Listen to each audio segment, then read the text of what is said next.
Om Swastiastu. Perkenalkan, kami dari kelompok 4 dan terdiri dari kanda 6 dan 7. Jadi, perkenalkan, nama saya Saista Paranala, nomor absen 34. Saya pemeran Rama. Saya Imade Bagus Arya Sutra, absen 15, saya sebagai Hanuman.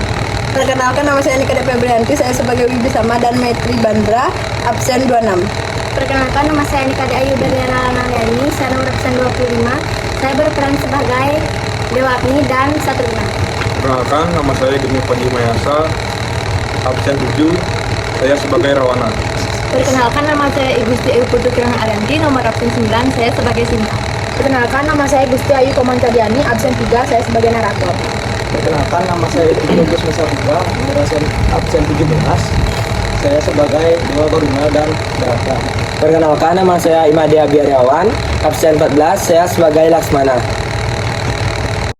Seluruh pasukan berkumpul di tepi pantai. Mereka tidak tahu cara menyeberang laut. Rama berpuasa selama 3 hari di tepi pantai agar laut menjadi tenang dan pasukan dapat menyeberang. Namun, Raja Lautan Samudra tidak kunjung muncul. Rama memutuskan untuk melempar Brahmastra, senjata hebat dari Brahma di atas laut. Tuanku, tolong jangan hukum aku. Aku tidak punya hak untuk melawan alam. Aku akan mengurangi gelombang di daerah ini.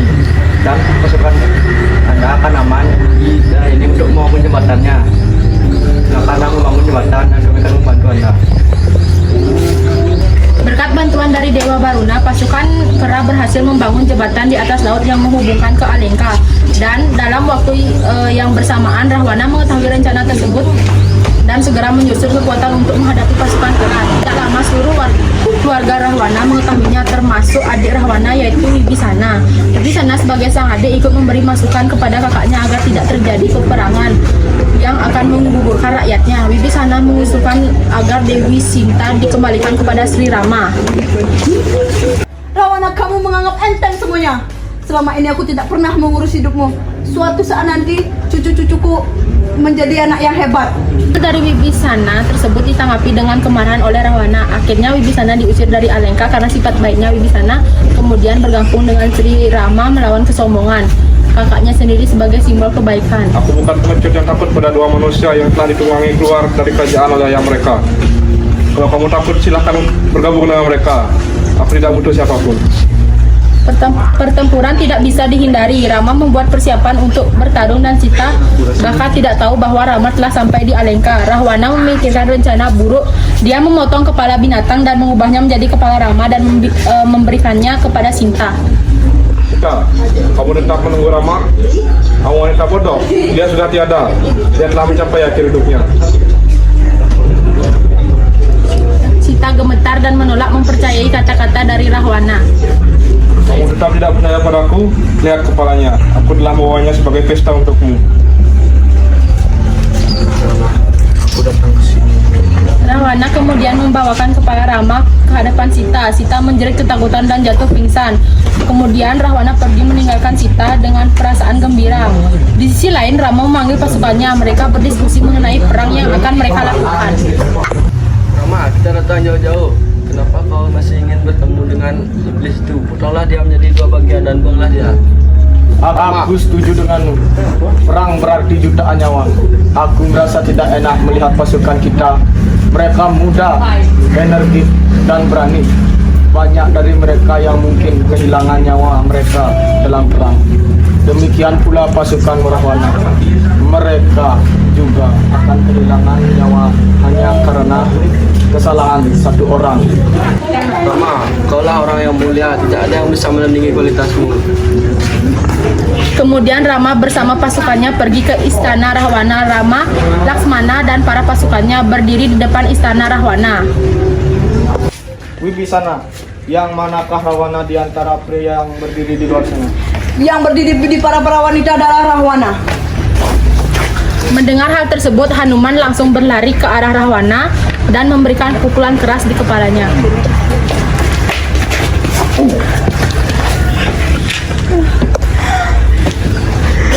Saya baru mengambil mutiara dari mahkotanya, bukan kepalanya. Mahkotanya lebih kuat dari kepalanya. Rahwana, aku datang sini untuk berdamai denganmu. Aku tidak ingin ada pertumpahan darah di tanah yang indah ini. Aku tidak ingin saran dari siapapun. Jika kau punya nyali untuk menghadapiku, jangan larikan diri dengan pasukanmu itu. Aku tidak ingin berbicara dan membuang waktuku. Rama dan anak buahnya menganggap tidak ada gunanya berbicara dengan Rahwana. Rama mencoba semua upaya terbaiknya untuk berdamai dengan Rahwana. Tetapi Rahwana tidak mau menerima kesombongannya mengakibatkan perang terjadi. Pertempuran itu begitu parah, bahkan para dewa pun takut melihatnya. Matahari pun mulai terbenam di barat dan pada saat itu Rahwana telah kehilangan semua senjatanya. Dia berdiri seperti anak yatim piatu. Rahwana, tidak adil bagiku untuk bertempur denganmu. Kamu telah kehilangan senjatamu. Lebih baik kau pulang. Kembalilah esok hari. Rahwana pun kembali dengan berat hati. Dia tidak bisa tidur sepanjang malam. Dia menderita sepanjang malam memikirkan semua kesalahan yang dilakukan olehnya. Pertempuran antara Rama dan Rahwana pun dimulai. Setiap hari Rama memanah di kepala Rahwana untuk memotong kepalanya, tapi kepala baru selalu terbentuk. Rama berdoa kepada Dewa Siwa dan Dewa Wisnu. Dewa Siwa yang agung, Tuan Surya, Anda harus memberikan saya kekuatan untuk membunuh Rahwana. Jika Anda berpikir saya berbudi luhur, maka saya harus membunuh Rahwana. Rama mengambil brahmastaranya, lalu dia menembaknya ke arah Rahwana. Senjatanya menembus dada Rahwana. Ia terjatuh dan mati. Para dewa dan orang bijak menghujani Rama dengan bunga. Semuanya sangat senang. Kirimkan Hanuman untuk membawa Dewi Sinta. Hanuman pun pergi ke Asoka, Fana dan memberitahukan masalah itu kepadanya. Sita sangat senang semua penderitaannya berakhir dan dia sudah lama menunggu hari bagus ini. Dia berpakaian seperti seorang putri dan dia dibawa ke depan Rama. Sita jatuh di kaki Rama, matanya dipenuhi air mata. Rama sangat senang melihat Sita, tapi tetap mengendalikan semua emosinya.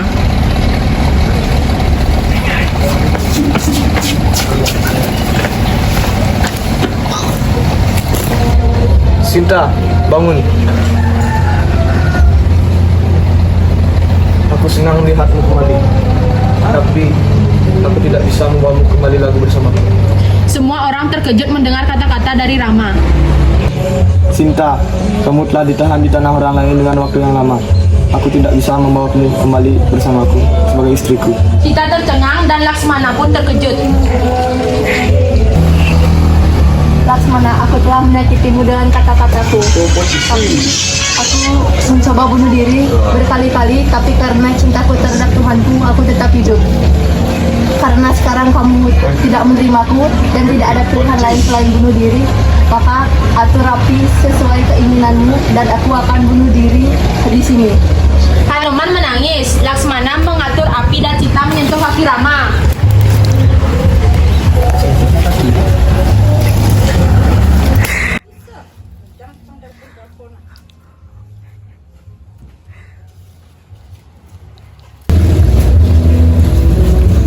Dewa Agung Agni, jika Anda merasa bahwa tidak murni, tolong kurangi saya menjadi abu. Sita memasuki api, tapi saat berikutnya itu adalah kejutan yang menyenangkan bagi semua orang. Api menghilang dan Sita sedang duduk di atas bunga. Dewa Agni muncul sebelum Rama.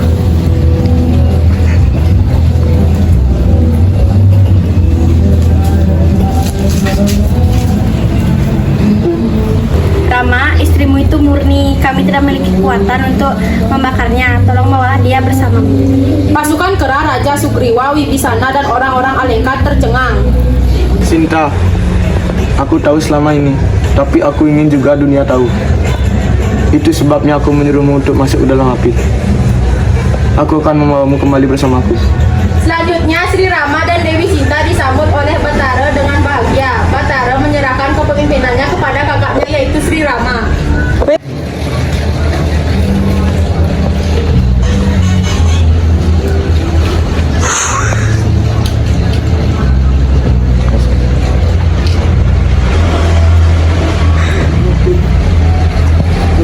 Suatu hari Sita melapor pada Rama jika ia sedang mengandung anak dari suaminya Rama.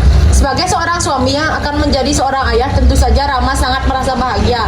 Sama seperti wanita hamil pada umumnya. Sita juga mengalami ngidam, namun ngidamnya tak sama dengan wanita-wanita lainnya. diam ya.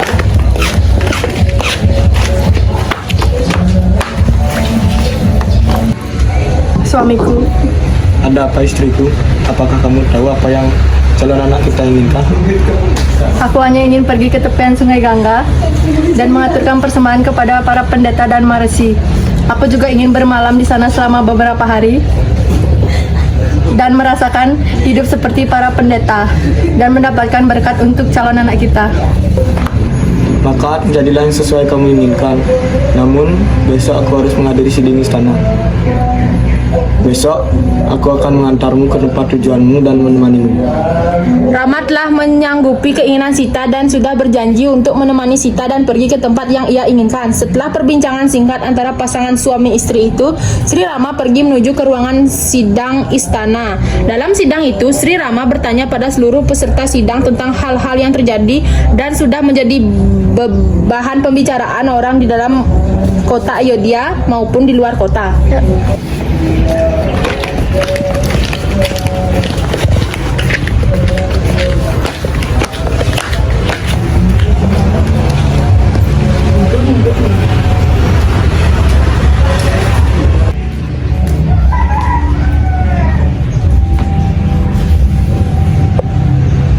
Katakanlah apa yang sebenarnya telah terjadi.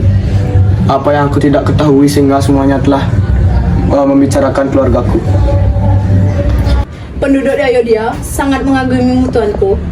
Di jalan-jalan, di pasar, di tempat umum, kamu pantas seperti raja. Jelaskanlah apa yang kamu maksud. Katakanlah dengan jujur. Saya akan menjawabnya, Yang Mulia.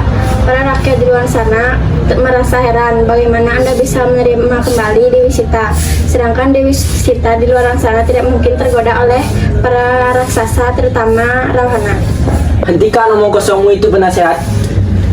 Dewi Sita adalah orang suci. Dia tidak akan melakukan seperti itu. Bawalah kemari yang menyebarkan hal buruk seperti itu. Aku akan membunuhnya di sini. Berhenti adikku. Katakanlah padaku, apakah kalian mendengar hal itu daripada rakyat? Semua orang mengiyakan apa yang menjadi pertanyaan Rama. Hal itu sangat menjadi beban bagi Sri Rama, namun ia tetap berusaha untuk tenang dan melanjutkan sidangnya dengan baik. Setelah sidang dibubarkan, Rama memanggil adik-adiknya untuk tetap diam dan berkumpul untuk membicarakan hal ini. Setelah ruangan sidang hanya terisi oleh keempat saudara itu, Rama pun berkata pada adik-adiknya,